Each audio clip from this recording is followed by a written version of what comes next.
C'est quoi l'humilité? C'est être effacé. Parce que beaucoup de gens pensent que l'humilité, c'est s'effacer. Moi, je pense pas. Ouais. Tu vois, par exemple, ils vont dire, ouais, N'Golo Kanté, il est humble. Totalement. Moi, je dis qu'N'Golo Kanté, il est effacé. Il parle pas. Pourquoi tout le monde aime N'Golo Kanté? Parce qu'il parle pas, il dit rien, il prend pas de position. Il est pas clivant. Donc forcément, ne disant rien, tout le monde peut se réapproprier N'Golo Kanté dans son sens, puisqu'il ne dit rien. Parce qu'il ne renvoie aucunement l'autre à quelque chose d'agréable ou de désagréable. Il prend aucune position. C'est pour ça que le jour où N'Golo Kanté il prend position pour la Palestine, les gens vont le trouver beaucoup moins sexy. Ils vont le trouver beaucoup moins intéressant. Parce qu'on aura entendu de sa bouche une prise de position claire qui va cliver. En réalité, on adore les Noirs quand ils ne parlent pas. On adore les Noirs quand ils ne parlent pas, quand ils sont silencieux. Bonjour à toutes et à tous, j'espère que vous allez bien et que vous êtes en forme parce qu'aujourd'hui on va discuter, on va échanger, on va débattre avec un invité spécial, Maître Mbeko Tabula.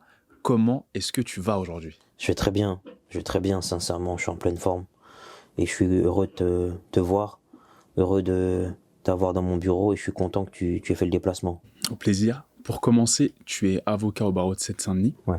En tête d'affiche de plusieurs affaires d'État. Mm. Comment fais-tu pour gérer la pression lorsque l'on t'invite sur un plateau télé en tant qu'avocat qui plus est noir? Tu nous représentes tous en quelque sorte. Est-ce que c'est pas pesant parfois d'avoir cette responsabilité-là?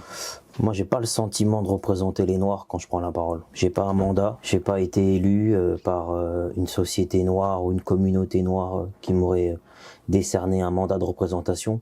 Donc je mets pas cette pression-là. Par contre, la pression que je me mets, c'est de faire du bon travail, voire du très bon travail.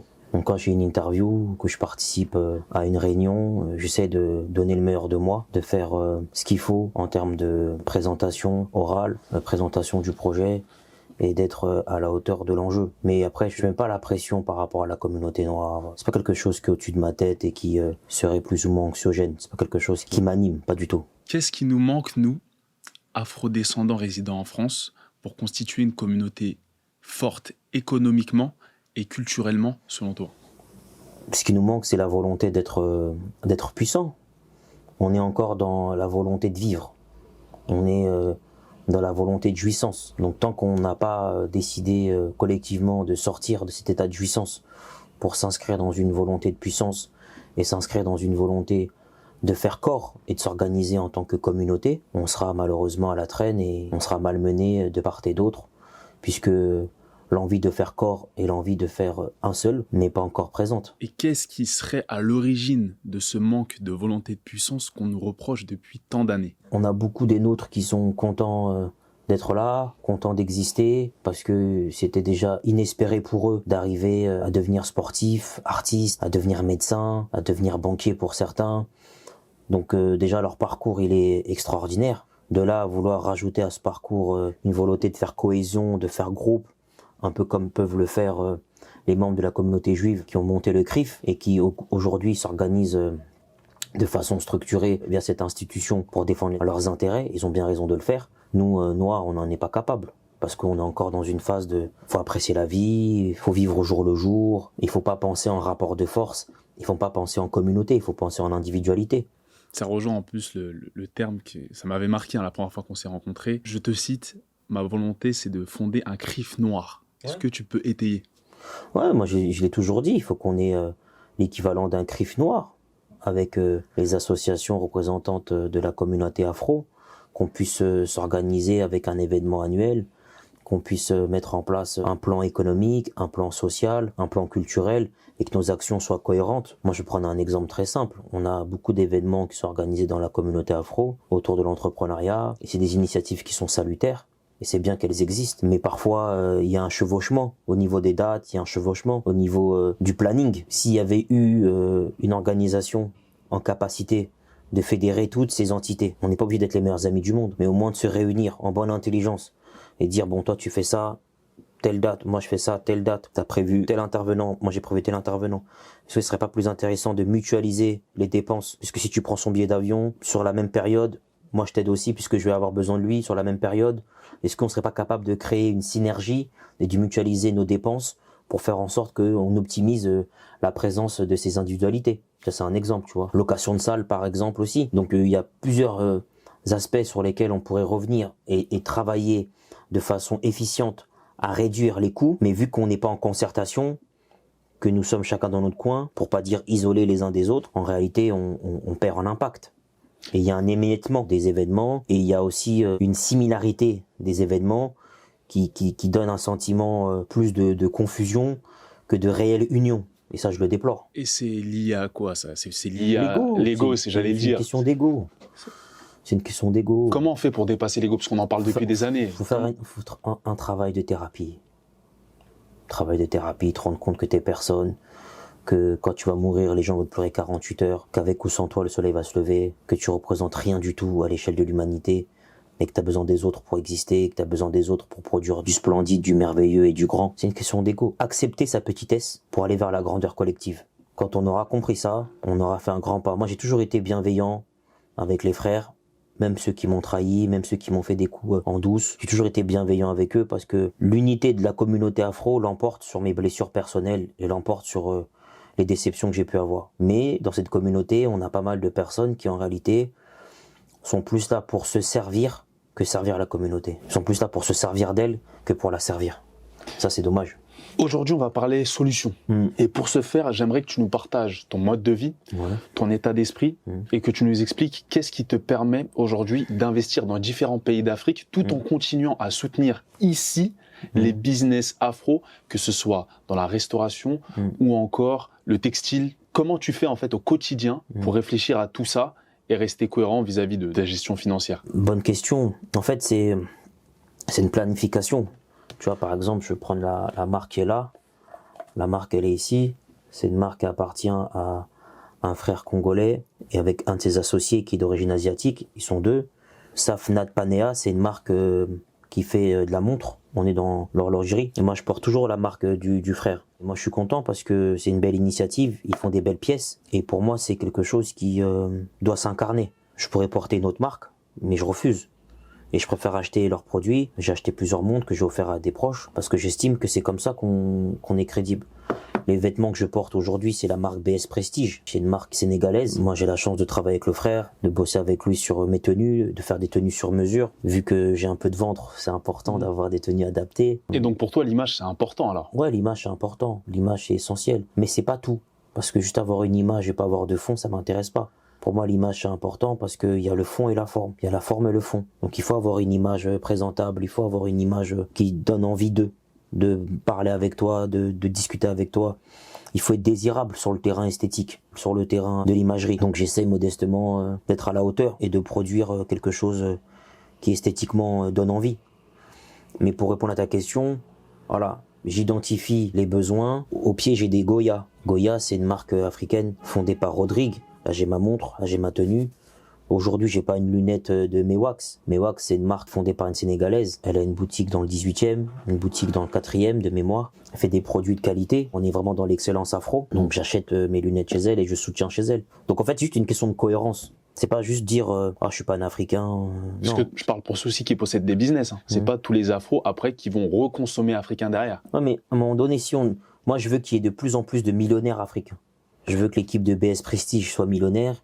Je veux que l'équipe de Mewax soit millionnaire. Je veux qu'il y ait de plus en plus de millionnaires afro pour qu'on constitue une force et une puissance économique, de façon à ce qu'on crée de l'emploi pour les nôtres, qu'on crée de l'emploi pour lutter contre le racisme. Parce qu'une personne qui lutte contre le racisme, au lieu de se plaindre et d'en vouloir à l'État et d'en vouloir à je ne sais qui, si elle crée de l'emploi pour engager les personnes qui sont discriminées, c'est beaucoup plus pertinent et beaucoup plus percutant. Donc moi, j'estime que c'est important d'avoir ce souci en tête de qu'est-ce que je peux apporter comme valeur aux autres. Qu'est-ce que je peux apporter comme valeur aux femmes et aux hommes qui font du très bon travail et qui méritent d'être valorisés, d'être cités. J'achète ma crème chez Aura Maré. Aura Maré, c'est une marque que j'aime beaucoup. Ils font des produits de qualité, des produits qui sont vraiment beaux pour la peau noire. Et c'est normal que je consomme chez eux. C'est normal que j'achète mon produit chez la sœur. Et malgré ton puissant réseau, ta forte influence, pourquoi lorsque je tape Maître Mbeko Tabula sur Instagram, je vois pas de contenu, je vois pas de story, je vois pas de photo de profil. Est-ce que c'est volontaire, le fait de rester discret sur les réseaux sociaux? Oui, c'est volontaire. C'est volontaire parce qu'en réalité, moi, ma fonction, c'est d'être avocat, c'est d'être conseiller. C'est pas de me mettre en avant pour me mettre en avant. Si je me mets en avant, c'est parce que là, tu m'as invité, donc je te reçois dans mon bureau, et c'est avec beaucoup de fierté et de joie que j'échange avec toi. Donc là, il y a une valeur, puisque tu as des questions, des réflexions à me faire partager, il y a un dialogue. Donc j'apporte de la valeur à des gens qui vont peut-être avoir des accords ou des désaccords avec moi, mais qui vont nourrir une réflexion. Pour moi, toute sortie que je dois faire, elle doit nécessairement être une valeur ajoutée pour l'autre. Mais avoir des réseaux sociaux pour montrer ma vie, me montrer au bureau, montrer mon repas, montrer que je prends l'avion, montrer que je suis dans tel restaurant, c'est pas du tout mon style. Et j'ai pas envie de le faire pour le faire, ça me ressemble pas. Moi j'ai une discipline, c'est la performance verbale. C'est tu m'invites, je performe à ton interview, je viens sur le débat, je partage mon point de vue, j'échange avec les femmes et les hommes qui sont là aussi. On peut être d'accord ou pas, là n'est pas la question. Le plus important, c'est qu'il y ait une confrontation d'idées, qu'il y ait une réflexion collective. Et là, je me sens bien, et là, je me sens performant. Mais l'objectif de montrer sa vie pour montrer sa vie, m'intéresse pas. J'ai pas cette sensibilité, je suis pudique. Je suis quelqu'un de pudique, je suis quelqu'un de réservé à la base, moi. J'ai décidé de me mettre en avant, parce que j'estime que je peux apporter, en toute humilité, en toute modestie, des pistes de réflexion sur des sujets qui nous concernent. À chaque fois que je prends la parole, c'est sur un sujet que je maîtrise, c'est sur un sujet qui nous concerne. Quand je maîtrise pas, je me tais. Ok. Petit flashback. Tu es né à Kinshasa. Ouais. Tu arrives en France à l'âge de 7 mois. Ouais. Tu grandis à Montreuil et parviens à financer toi-même tes études d'avocat. Ma première question, as-tu toujours voulu être avocat et comment tu fais pour financer tes études? En fait, je finance mes études. Déjà, j'ai la bourse. Donc j'ai une partie de la bourse. Et après, je fais des petits boulots à côté. Je bosse en intérim. À l'époque, je travaillais comme vendeur à la criée dans les différents centres commerciaux. Et j'étais au rayon fruits et légumes et je vendais des aliments aux personnes qui passaient. Donc j'ai développé après des stratégies de vente, des stratégies d'opération de séduction pour donner envie à la ménagère de 55 ans d'acheter une mangue qui est pas encore mûre et qui sera mûre dans quelques jours. Donc on a fait ça pour avoir de l'argent, payer les factures et en même temps financer les études, acheter des ouvrages. Donc il y avait la bourse. Donc merci le système français. Il faut rendre à Césaire ce qui appartient à Césaire et rendre à César ce qui appartient à César. Et à côté, je travaillais aussi pour faire de l'argent et pour ne pas être financièrement ric-rac. Mais c'était pas évident. Avec du recul, des fois je me replonge dans les boulots que j'ai pu exercer, c'était pas facile. On passe du coq à l'âne. Que penses-tu de la convergence des luttes? Je m'explique. On reproche souvent sur les réseaux sociaux aux influenceurs noirs de ne parler que de l'Afrique et pas assez de la Palestine, par exemple, ou encore des Ouïghours. As-tu un avis sur ce phénomène? Non, je trouve que c'est un reproche qui est faux. Je vais prendre un exemple, c'est Al-Mami. Il parle de toutes les causes. Mali, il se mobilise pour le Congo, il se mobilise pour les Ouïghours, il se mobilise pour la Palestine. On voit sur ses réseaux sociaux, il est très engagé. Même la sœur Assa Traoré, elle prend position pour des injustices qu'elle voit. Elle peut parler de ce qui se passe au Congo, de ce qui se passe en Palestine. Je trouve que les activistes noirs, en général, ils sont assez universalistes. Hein.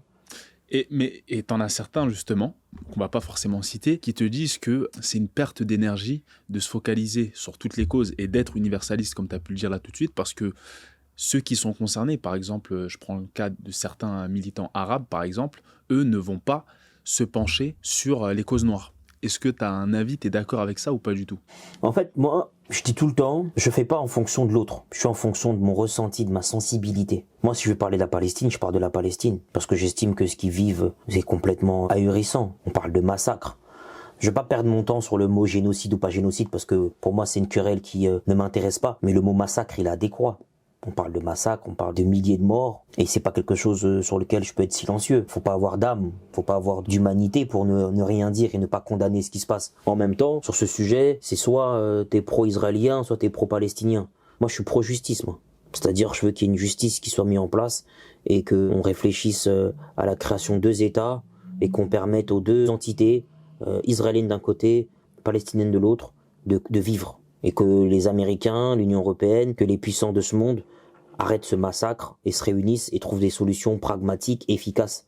Voilà moi ma position. Moi je suis pro-liberté et pro-égalité. Très bien. Selon toi, les célébrités, les sportifs et les rappeurs noirs devraient-ils prendre position sur le Congo, sur la France-Afrique, ou bien seuls les militants doivent avoir cette casquette? Moi je pense qu'il ne faut pas faire de transfert de soi sur les autres. Moi, je suis pas pour le transfert de personne à personne. Parce que moi, je peux faire à titre personnel. Je vais pas demander aux artistes, aux sportifs de le faire parce qu'ils ont pas de compte à me rendre et ils sont libres. C'est pas parce qu'ils sont connus qu'ils ont une dette à l'endroit des gens. T'en as qui te diront le contraire, qui te diront non, c'est grâce à nous qui sont là, c'est nous qui les avons mis là, nous qui nous doivent ils nous rendent des comptes. Non, pas du tout. Celui qui doit rendre des comptes, potentiellement, c'est un élu. Puisqu'il y a des électeurs qui sont déplacés le dimanche pour voter pour lui et pour lui donner du crédit à devenir ce qu'il est. à ce moment-là, oui, tu dois te remettre en question et rendre des comptes à ceux et celles qui sont mobilisés pour toi. D'ailleurs, si tu le fais pas, la prochaine fois, ils vont pas voter pour toi. Donc c'est dans ton intérêt aussi de t'expliquer auprès de ces femmes et ces hommes. Mais les sportifs, les artistes, ils ne doivent rien. Ils sont pas tenus et obligés de prendre position sur le Congo. Ils sont pas tenus et obligés de prendre position sur la Palestine. Ils sont pas tenus et obligés de prendre position sur les bavures policières, parce que ça existe. Ils sont pas obligés de prendre position sur la pauvreté ou sur les discriminations que peuvent subir les Arabes et les Noirs. Ils ont aucune obligation. Que recommanderais-tu au peuple, aux gens lambda, à nous, hein, de faire en fait au quotidien pour pouvoir agir face à ces injustices? Et là, je parle voilà, du Congo de manière générale ou de ce qui se passe dans d'autres pays en Afrique. Mais déjà, il y a des associations. Participer à des associations, soutenir financièrement, soutenir physiquement, prêter main forte quand il faut préparer des colis pour l'envoi et qu'il faut des bras pour aider à la mise en place de ces colis. Il faut par moment aller manifester pour se rendre à un point précis pour faire entendre la voix de ces femmes qui sont à Goma, qui sont à l'autre bout du continent et qui ont besoin de visibilité. En fait, il faut que le corps et l'esprit soient en action. Et aujourd'hui, il y a des collectifs, il y a des associations, il y a des organismes qui existent où des femmes et des hommes peuvent se rendre parce qu'ils estiment que l'injustice qu'ils voient au travers de leur téléphone ou de leur télévision est insupportable et qu'ils veulent prendre position. Mais en fait, moi, ce qui me dérange, c'est les personnes qui vont pas se mobiliser, qui sont chez elles et qui vont reprocher à tel ou tel footballeur de ne rien faire, alors qu'ils savent pas ce qu'ils font en coulisses déjà. Après, moi, je vais apporter de la contradiction. Ils savent pas ce qu'ils font en coulisses. Mais je suis pas d'accord par rapport à ça. Je vais apporter de la contradiction. Bien sûr, mais tu as raison, et on est là pour la contradiction, on est là pour échanger. Mais en fait, ce que je reproche par moment, c'est on va pointer du doigt tel artiste, tel sportif, sans savoir déjà ce qu'il fait en coulisses, premièrement. Et deuxièmement, sans soi-même être actif et prendre des positions. Donc moi, c'est quelque chose qui me dérange. Tu peux pas reprocher à l'autre ce que toi-même tu ne fais même pas. C'est facile d'être derrière son ordinateur, d'envoyer un commentaire, de s'en prendre à une telle, à un tel, alors que toi-même, au fond de ton lit, au fond de ta médiocrité, tu produis rien de fort, tu produis rien de percutant et de pertinent. Donc là-dessus, je n'aime pas les injonctions. J'ai beaucoup de mal avec les injonctions. Moi, je suis pour la bienveillance. Toutes les injonctions qui émanent des bien-pensants, qui émanent des femmes et des hommes qui sont soi-disant du bon côté, ça me dérange. Pourquoi je disais que j'étais pas d'accord? C'est surtout dans le sens où aujourd'hui j'estime, en tout cas pour ma part, qu'on vit dans un monde d'images. Par conséquent, il faut que les personnes qui ont du pouvoir, si tant est qu'elles agissent en coulisses, comme tu l'as évoqué, puissent le faire aux yeux de tous. Parce que souvent, on a des athlètes qui vont prendre position pour une cause, mais quand il va falloir s'exprimer pour la cause noire, non, moi j'ai fait ça de mon côté, voilà, j'ai fait ça, mais tranquille. Ou de l'autre côté, on a les personnalités blanches, je pense à Bill Gates par exemple, qui lui ne va pas hésiter avec sa fondation à aller soutenir les siens. Mais quand il s'agit de nous, parfois j'ai l'impression qu'on est un peu timoré. Et pourtant, les actions, elles sont faites. Totalement. Elles sont faites, mais je pense que comme on vit dans une société d'images, on a vu avec les réseaux, etc., à mon sens, il faudrait quand même que l'on voit les choses que les gens ont besoin de voir aujourd'hui. C'est pour ça que tu parlais de bienveillance. La masse, c'est factuel. On est tranchant. Ouais. Mais est-ce qu'on fait ça pour la masse? Ouais. Est-ce qu'on est obligé de céder aux sirènes de la masse? Est-ce qu'on est obligé de céder aux sirènes aujourd'hui de cette visibilisation de ta vie, visibiliser ton quotidien? Il y a même des mecs qui font des stories quand ils vont se brosser les dents, qui font des stories pour leur skincare, qu'est-ce que je mets sur la peau. Est-ce qu'on est obligé de fonctionner comme ça pour tout le monde? Moi, je pense que non. Je pense que les uns et les autres font ce qu'ils veulent en fonction de ce qu'ils sont, indépendamment du regard de l'autre. Tant que la loi est respectée, le reste m'importe peu. Que penses-tu du divertissement et de l'impact qu'il peut avoir sur les populations afro dans la diaspora, mais aussi sur le continent? Est-il positif ou négatif selon toi, lorsqu'on parle de divertissement? Le divertissement est indispensable. C'est-à-dire que le divertissement est indispensable pour l'esprit humain. Avoir des moments de détente, avoir des moments de rigolade, avoir des moments de légèreté, c'est indispensable. Donc tu n'es pas d'accord avec le postulat « les Noirs aiment trop le divertissement » ? Non. Mon postulat, c'est de dire, premièrement, que le divertissement est indispensable à l'esprit humain, noir ou pas noir.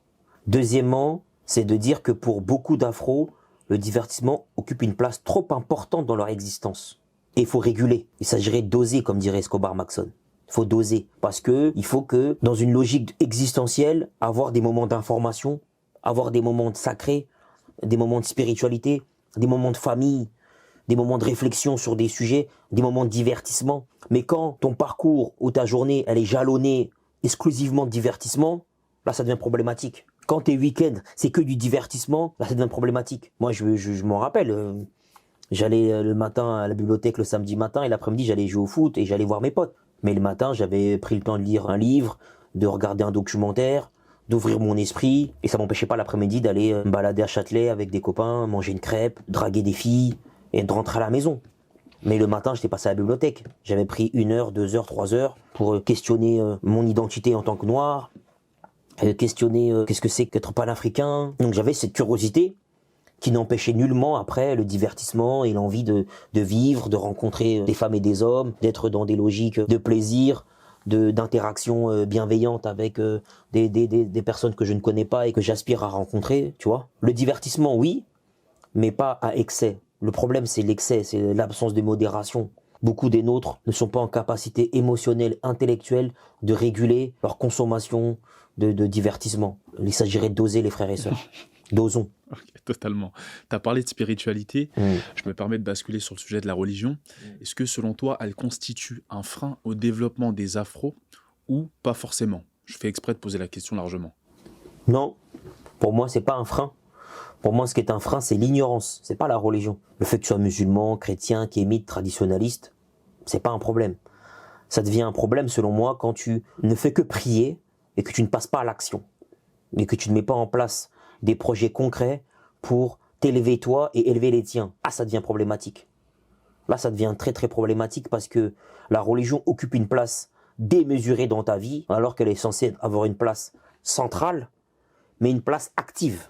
Si elle est juste une place passive de possibilité de larmoyer, de pleurnicher, mais pas de prendre en compte les difficultés, les défis autour de nous, et de travailler à mettre en place des activités lucratives et des activités qui permettent d'éveiller les nôtres, à quoi ça sert d'être religieux?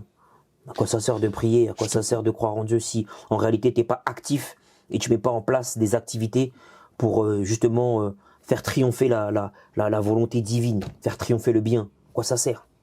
Et toujours par rapport à cette notion de développement, notamment sur le développement personnel, je te paraphrase, les afros lisent.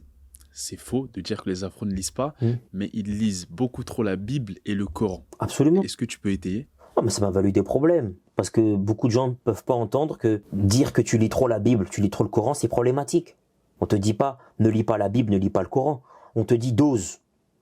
Quand tu passes des heures et des heures à lire la Bible et le Coran, et que tu fais que ça, et que tu ne fais rien autour de toi pour entreprendre, pour régler des problématiques qui sont sous tes yeux, construire un immeuble et des écoles, construire des espaces où, avec femmes et enfants, on pourra travailler, avancer.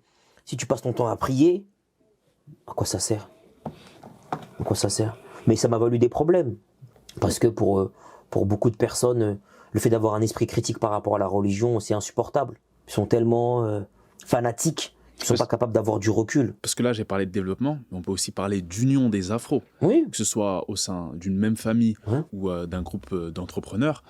Parfois, la religion, en off, toi, tu nous disais que moi, j'ai des collaborateurs qui sont musulmans, j'ai des collaborateurs qui sont juifs, j'ai des collaborateurs qui sont chrétiens. Ça ne te pose aucun problème. Est-ce que tu considères que la religion peut constituer un frein, de manière générale, quand des afros essaient d'entreprendre, ou même au sein de certaines familles?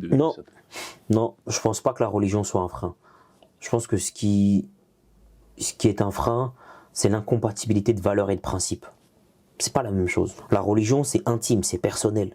Je dirais même, ouais, si, c'est ça, c'est intime. C'est intime. Pour moi, la religion, c'est toi. C'est ton rapport au divin, ton rapport à Dieu. Maintenant, après, quand tu vas interagir avec tes contemporains, ce qu'il faut mettre sur la table, c'est des valeurs et des principes. C'est le travail, la discipline, la loyauté, la dignité. Tout ça mis en place me permet d'être avec n'importe quel individu.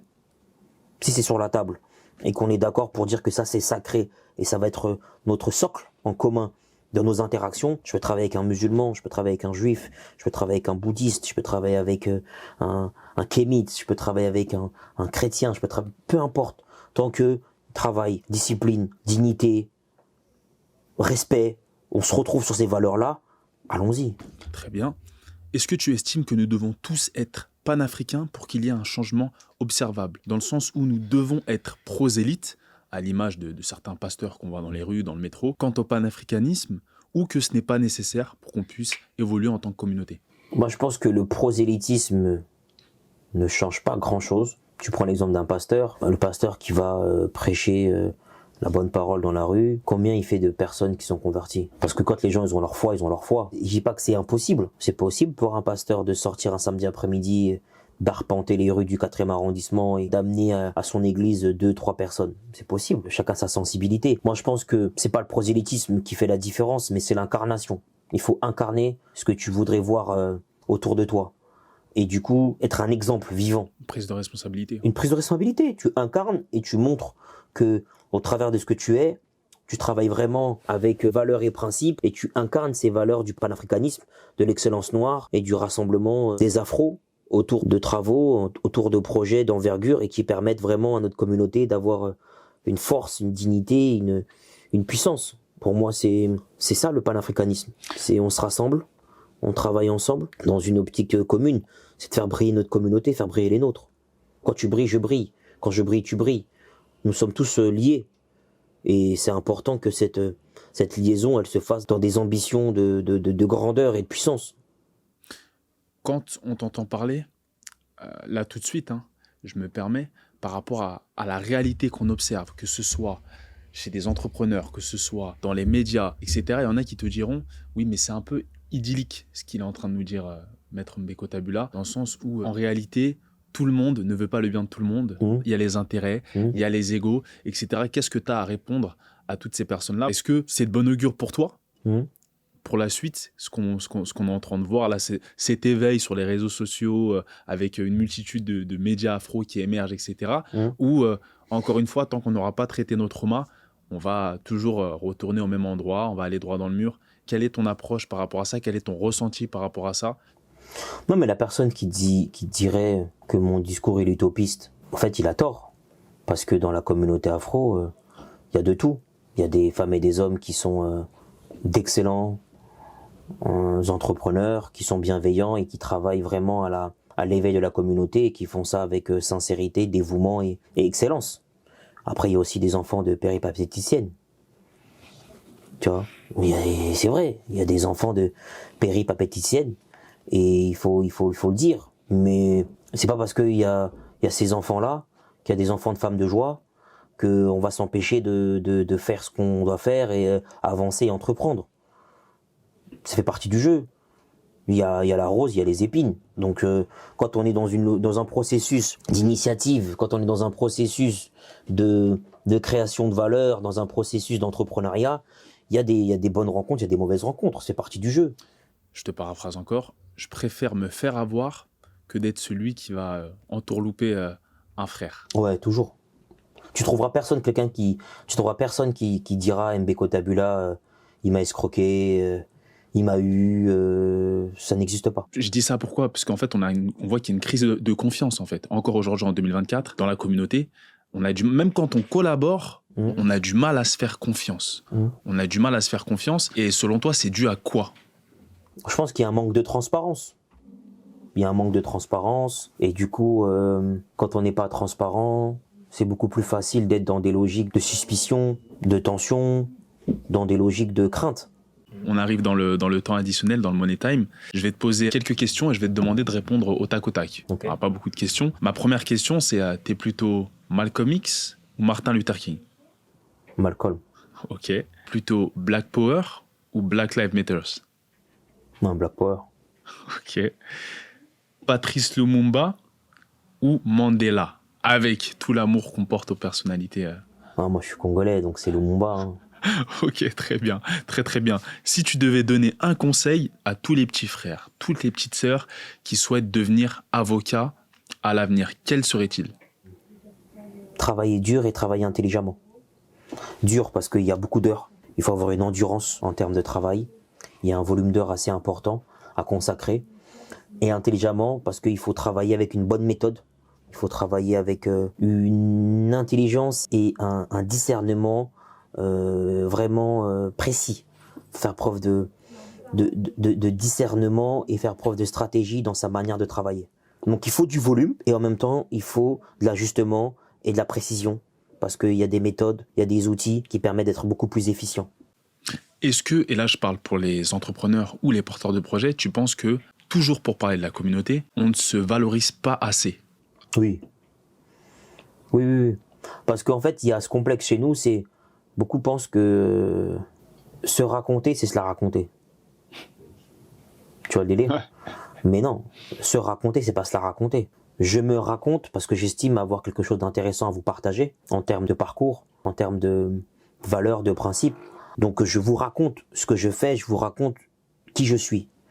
Se la raconter, c'est mettre en avant sa personne sans valeur ajoutée, mettre en avant sa personne sans profondeur et sans capacité à impacter l'autre. Donc il se la raconte, il parle de lui pour parler de lui. Ça n'a aucun sens et c'est vide. Donc ça, pour le coup, beaucoup de frères et sœurs ont ce complexe au niveau de la communication et ne s'affirment pas par peur de, soi-disant, se la raconter, frimer. Puis c'est très français aussi, rester humble. C'est quoi l'humilité?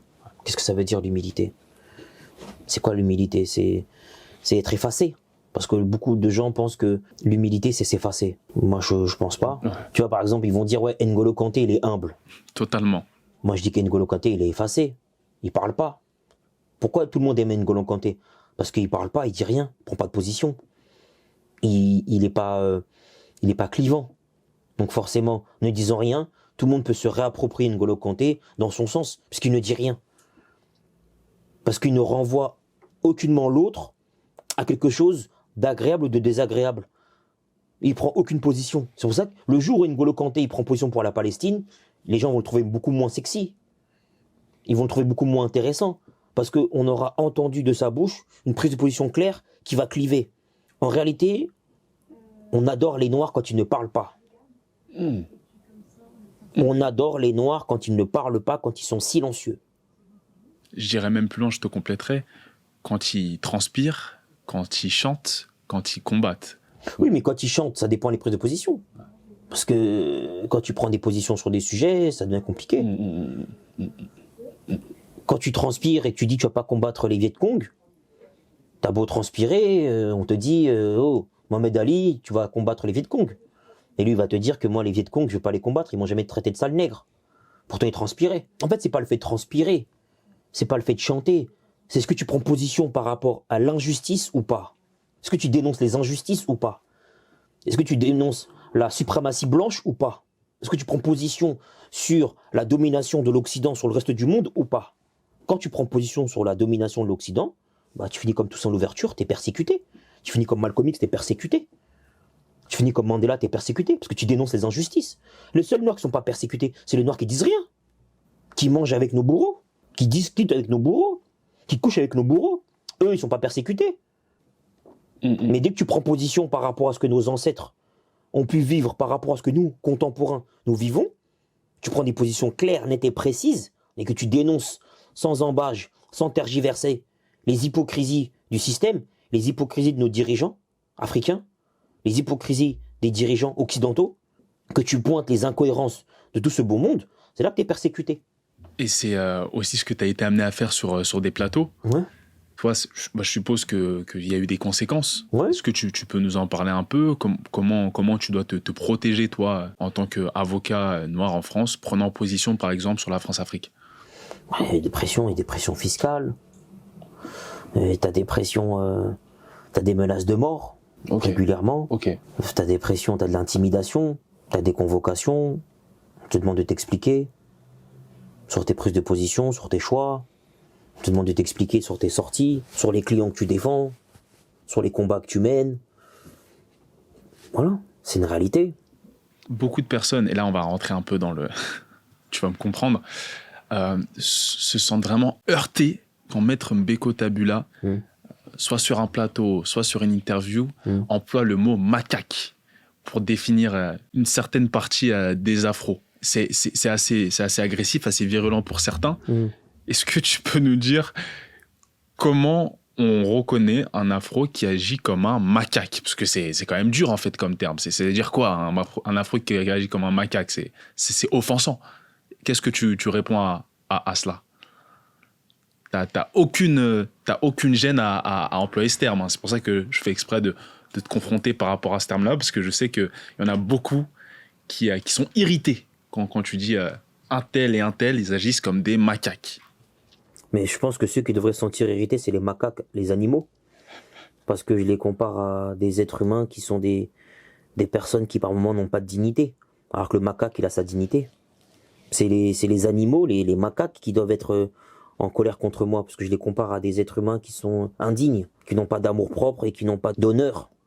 Pour moi, tous les noirs qui font des choix qui sont dépourvus de dignité, dépourvus de grandeur, dépourvus de force et qui trahissent les nôtres, qui trahissent nos intérêts, sont des macaques.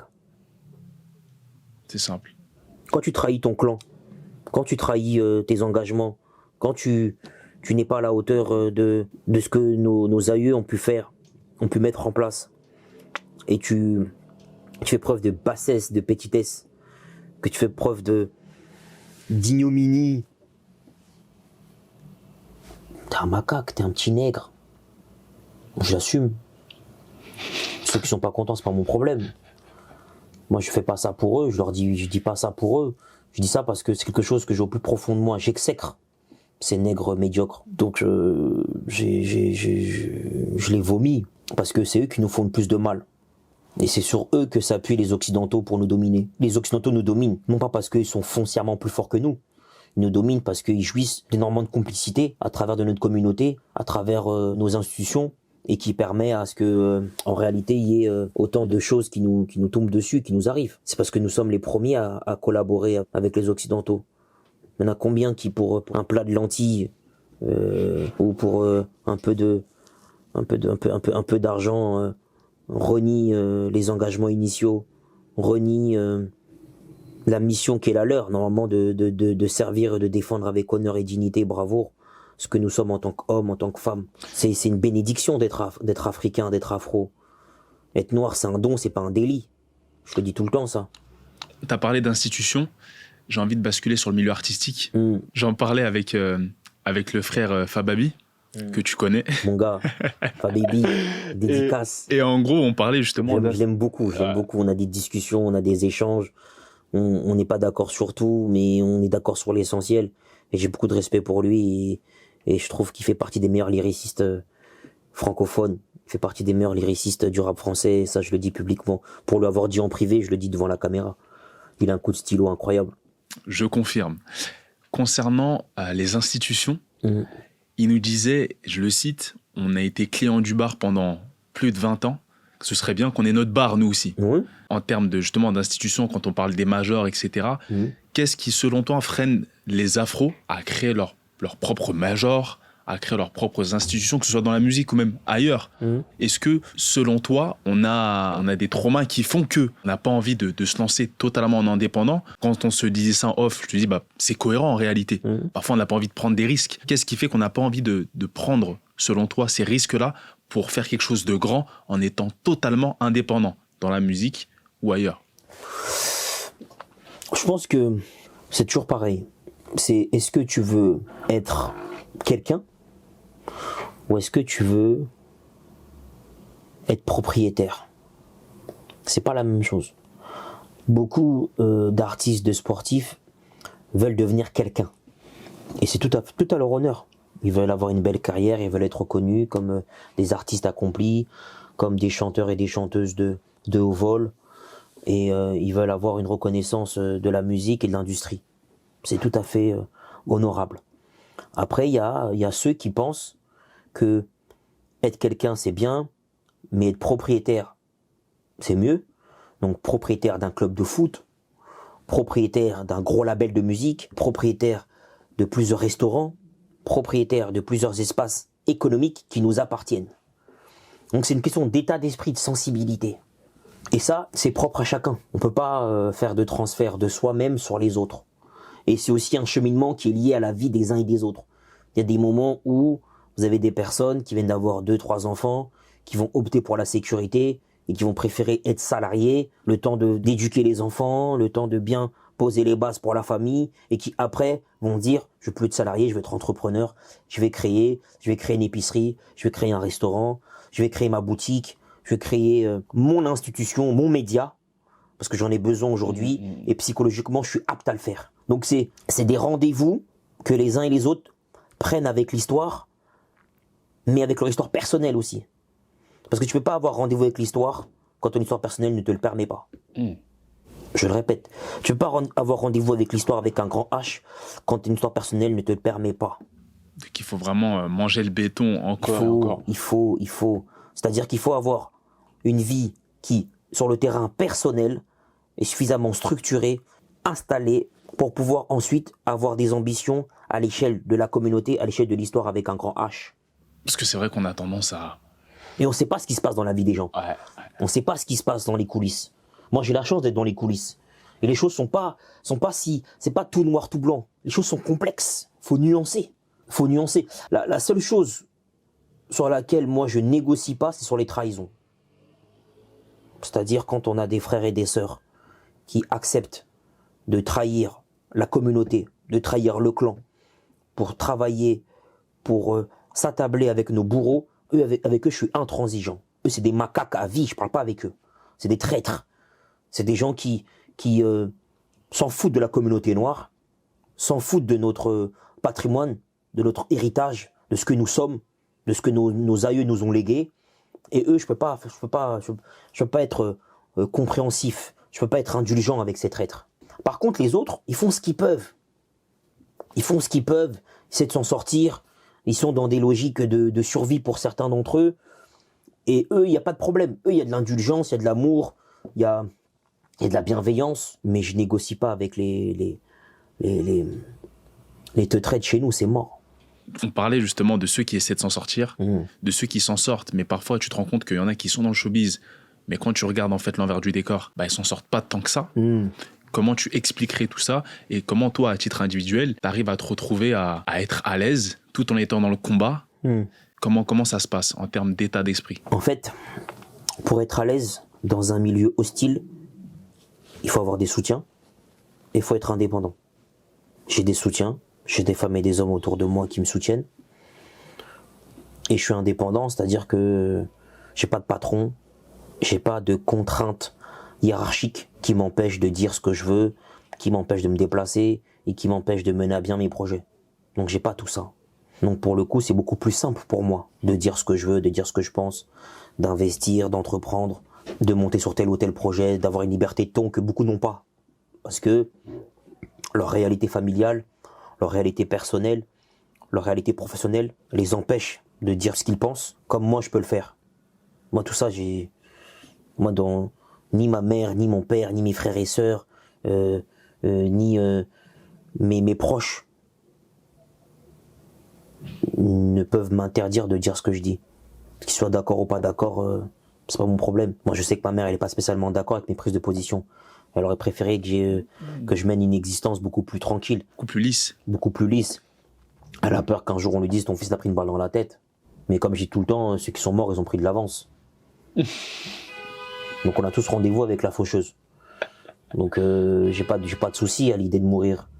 Si c'est parce que je me suis fait buter par un Renoir ou je me suis fait buter par un skinhead, écoute, c'était mon destin. Mais c'est pas la peur qui conditionne mes choix, c'est pas la peur qui conditionne mes prises de position. Parce qu'on entend souvent ça aussi. Regarde comment Thomas Sankara a fini, regarde comment Lumumba a fini, regarde comment Kadhafi a fini. Tu vas te battre contre un système, mais au final, on sait comment ça va finir. Qu'est-ce que tu as à leur répondre à ces gens-là? Thomas Sankara, il est immortel. Lumumba, il est immortel. Dans 200 ans, on parlera encore d'eux. Ils ont des écoles qui portent leur nom, ils ont des rues qui portent leur nom. Ils font la fierté de tout un continent, si ce n'est plus. Si c'est ce que Dieu me réserve, allons-y. J'ai pas de difficulté. On voit bien que t'es révolutionnaire dans l'âme et c'est pas donné à tout le monde. Parce que même quand t'en as qui sont engagés, moi je vais aller loin, t'en as même qui sont engagés dans des combats, qui sont engagés dans des médias, et tu te rends compte que finalement, au travers de certaines affaires, finalement c'était, comme tu le disais, je me sers de la communauté, mais je ne sers pas la communauté. Comment toi tu fais aujourd'hui pour déceler tout ça? Parce que je suppose que, ok, Maître Mbeko Tabula préfère se faire avoir que d'entourlouper quelqu'un d'autre, mais est-ce que tu te protèges maintenant? Est-ce que tu... Non, mais en fait, moi je donne ma confiance. Parce que excuse-moi de te couper, tu as quand même une force d'investissement. Oui, bien T'as quand même sûr. une force d'investissement, tu arrives à faire bouger les choses. Oh non, Donc, j'ai un pouvoir d'achat, j'ai une force d'investissement, j'ai de l'influence. Mais c'est pas grave.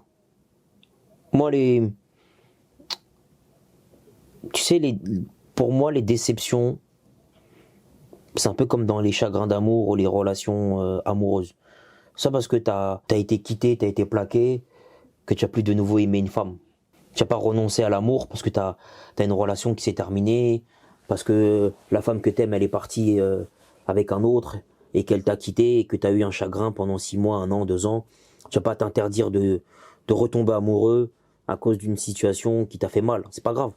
Moi, les trahisons, les déceptions m'empêchent pas de continuer le combat et de faire ce que j'ai à faire par rapport à ma communauté et par rapport aux gens que j'aime. C'est pas les déceptions qui font mon combat. Comme c'est pas la peur qui fait mon combat. C'est mon engagement. Le serment que j'ai pris avec moi-même. Les engagements que j'ai pris avec ma personne. Parce que j'ai un dialogue interne qui est très très fort. Je suis très très dur envers moi-même. Ok. Je suis très exigeant envers moi-même. Beaucoup plus que je le suis avec les autres. Je suis très violent envers moi-même. Donc mes questionnements, mes tergiversations, mes doutes l'emportent sur les autres. Les autres, ils peuvent me trahir, c'est pas grave. Ça va m'affecter un petit peu, après je rebondis. C'est pas... Si je suis pas effrayé par la mort, je vais pas être effrayé par la trahison. Et c'est cohérent. Ça se tient totalement. Qu'est-ce qu'on peut te souhaiter à l'avenir ? D'être en paix. D'être en paix. Et de gagner beaucoup d'argent pour financer des projets d'envergure. Très très bien. Souhaite-moi la paix et souhaite-moi beaucoup d'oseille, comme ça je peux financer des projets qui en valent la peine. Clairement. C'est tout ce qu'on peut me souhaiter, la paix et de l'argent. Et c'est tout le mal qu'on te Le souhaite. reste, je m'en occupe. Et c'est tout le mal qu'on te souhaite. Merci à vous de nous avoir suivis. N'hésitez pas, si ce n'est pas déjà fait, à vous abonner à notre page YouTube, sur Instagram, sur Spotify et sur nos divers réseaux. Et n'hésitez pas, même s'il est invisible sur les réseaux, à vous abonner et à suivre Maître Mbeko Tabula sur toutes ces plateformes. Je vous dis à très très bientôt. Prenez soin de vous.